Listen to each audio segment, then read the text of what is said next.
Hello and welcome. Today I will be looking at Sanctuary's second record, Into the Mirror Black, as it was just re-released and expanded for its 30th anniversary. I have the record here and we will go through that shortly. So this record, as I said, is Sanctuary's second. Dave Mustaine, I guess, found them and produced the first record for them, Refuge Denied, in 1987. And it did fairly well, but it was very Judas Priest-esque. Warrel Dane's vocals were very high, almost superhuman high. And now it's kind of considered a speed metal, thrash metal crossover classic, especially for the Seattle scene at that time, as this was pre-grunge. But nowadays, it is also still not very big. However, Into the Mirror Black, their second record, which was recorded in 1989, released in 1990, before they split in 1992, it had some major players on it. Producer Howard Benson worked on this record. He had worked with Pretty Boy Floyd and Bang Tango, so he was still pretty new, and he had also done a couple Teasel records, so that's interesting. But he wouldn't make it big until almost 10 years later with POD, and then he really broke out with like Kelly Clarkson and Daughtry. You know, he got in the American Idol circuit, and 3 Days Grace, My Chemical Romance, and a bunch of bands that honestly, not for the metalhead, let's say that. And Joe Barresi was also involved with this record, and he would end up doing all sorts of stuff for both punk and metal. You know, Bad Religion and Rancid on the punk side, and Avenged Sevenfold, Coheed and Cambria, and Tool. Yeah, I mean, if you go online, both these guys just have like this crazy long list. Oh, and Howard Benson actually has been nominated for like 14 Grammys and won 2. So he's rich, but he certainly did not get rich off this record, which is unfortunate because this record seriously kicks ass. I heard on Spotify and I was like, what the heck have I been doing? Like, where has this record been? You know, it's so cool. And I'm from Washington. I'm from Spokane. So anything Seattle related, especially stuff that's not overplayed on the radio that's from Seattle, like anything that's not grunge, it's just always intrigued me, even though I do like grunge. It's just not the same. And so Sanctuary, really cool. Lenny, the guitar player, has also posted an interview with him and Howard Benson online. It's like a 3-part. So I watched all that, and I have some highlights from that. So jumping in, why not? When Howard met the band, he was kind of grossed out. Like, he walked into their first studio, and there was like a dead rat that whoever was running the show with them at the time had like this dead rat on their console. They like thought it was funny, but Howard just thought it was obscene. And then he, went and started hanging out with the band, and they were like rehearsing like 3 stories underground. Like, it's almost like a movie. They were rehearsing 3 stories underground in like this concrete parking garage that was like dilapidated and like now used for like storage and housing homeless people at its entrance. I don't know. It was just this weird setup, and he just met the band, and he was like, who are these guys? Like, what the heck? And I guess they were all kind of down to earth. At least for young 25-year-olds that had just received like hundreds of thousands of dollars from record companies in advancements. But nevertheless, most of the guys were around like 25 when Into the Mirror Black came out. And Howard said that it was tense, but it went off without a hitch, and it turned out great. I mean, Howard said that he wasn't really prepared for metal because he wanted to be like a pop guy, as showed with his track record later, but he just didn't really know what to do, and so they just figured it out. And I think that's part of the reason why this record sounds so unique. It's really cool. The second record has some demos on it, which were, I believe, produced in one of Howard's other studios. It's like a smaller studio that he took them to, and they recently got like the master tapes to that, and here it is for the first time, widely available. The live show, though, that's the one that's really interesting. Produced by Westwood One. It was just recorded and then kind of shelved. Epic put out like a promo with Future Tense, the single from the record, and then on that promo they put some live tracks, but the whole concert was never released until the band just got their hands on like the reels and remastered it. No overdubs, no editing, just remixed and remastered, just cleaned up the audio quality, and it is so cool. I mean, it sounds raw and intense, and Warrel Dane, like his attack.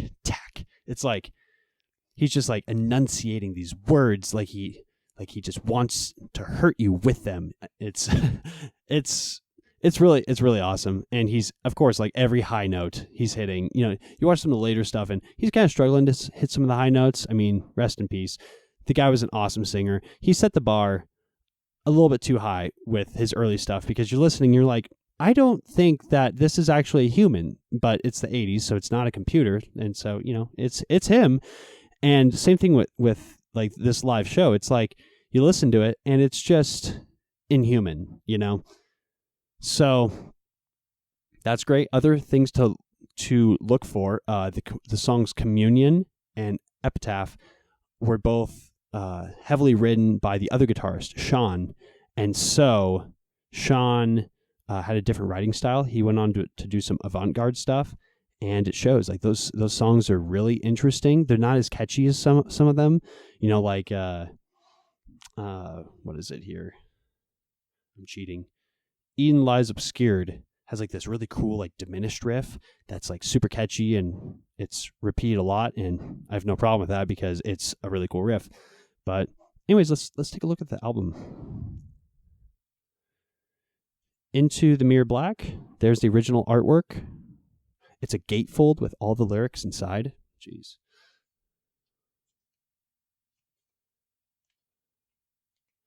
And then on the back, obviously the track list. Got like a matte finish over here, shiny. It's just fancy. 3 records. And they all look pretty sweet. Black 180 gram. 180 gram vinyl. How could anyone complain about that trend? So cool. And this is the really cool booklet that briefly leafed through this, and it is sick. They got like old ads from all over. Apparently this album charted in like the top 100 in Germany. So like Europe was all about this, whereas America was like, meh. Which, your loss, America. Oh my God. Some cool pictures. They all look like rock stars. Warrel's hair is like so cool looking. Like what the heck? If you want to see it in person, they did release a video for this album, Future Tense. It's on YouTube. It's like apocalyptic, and they're all just like, there's like a scene where they're all like headbanging in sync, and it's kind of cheesy, but Warrel looks really cool, gotta say. Man Crush. There's like some information. I'm not going to spoil it for you. You know, I'm not going to read any of that. You got to get this if you want any of that info. And then apparently they did a tour on this album with Fate's Warning. If anyone has like high quality footage of that tour, please post it online, because I mean, Sanctuary and Fate's Warning, that's like classic for this era. Yeah, and just some more photos on the back there. Really great stuff. I mean, it's like a full experience for this album to have, you know, the live show, the demos, and all this good stuff pressed on really high quality material. The setup is beautiful, and the price isn't too bad either, to be honest. I mean, I know sounds like I'm like sponsored by Sanctuary, but I wish I was. Take notes, Sanctuary. I want to work for you now. I don't know. One more thing that really stood out to me was that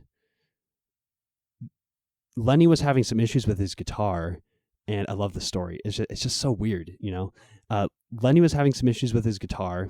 He had like this white V, you know. He had like the blonde hair and white V, you know. Just like was going for like this look, this 80s look, and which doesn't really fit the music, to be honest, because it's like so hardcore. But Howard was like, jump in the car. Like, I know it's a guy. They go to like this warehouse. They open it, and they go in, and like there's like it's kind of like a band setup, and the guys like have mattresses all over the floor because they're sleeping there. They're broke. It's Pretty Boy Floyd. He had just produced one of their albums, a year or two prior. It's like the Pretty Boys with Electric Toys or whatever. It's like total way. I mean, if you think Poison's over the top, this band is like, whoa. I mean, it's just ridiculous. Anyway, so they used that guy's guitar for this whole record. You would never think, if you listen to 5 seconds of Pretty Boy Floyd, whoa. Anyways, I'm going to put up a playlist for this show and other shows on this channel. So if you want to hear some of the music associated with what I'm talking about, just follow Austin Hagel, the user, on Spotify, and I'll be posting these. I'll make them clear what they are. This one will be the Sanctuary podcast playlist or Sanctuary YouTube playlist, whatever. You'll find it. But in the meantime, go check it out. Buy it if you want. If you don't, listen on Spotify and try to see them. Apparently, they're going to try to do some more shows. I mean, I had a old bandmate who opened up for them for their last tour, and he said they were just like the coolest guys, and they would hang out afterwards. So who doesn't want to be part of that scene, right? I mean, these guys are really good musicians and apparently really quality people. So go support Sanctuary. Into the Mirror Black. Thanks.